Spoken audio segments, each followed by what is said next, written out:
The management of the state-run oil refinery Petrojam is dismissing what it claims is a fuel shortage hoax circulating across various social media platforms. In a statement Saturday, Petrojam noted that the message circulating via WhatsApp and other social media warning of a fuel shortage is false and unfounded.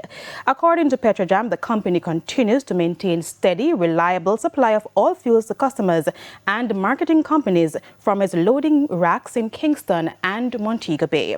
Petrojam says it remains committed to the mission of reliably supplying the full range of petroleum products to Jamaica by ensuring inventory is always sufficient.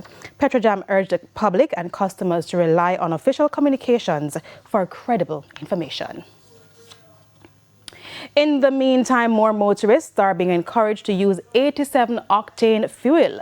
Petrojam says opting for 87 octane gas instead of 90 octane could lead to savings of up to $15 per litre at the pump for motorists. The refinery's leadership estimates about 70% of gas vehicle owners would save by switching the fuels they use.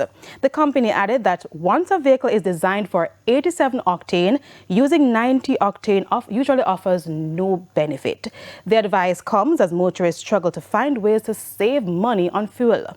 Fuel at some local service stations have climbed more than $50 per litre in 87 and 90 octane in the past few weeks. The shock to global fuel supply is due to the USA and Israel's war on Iran.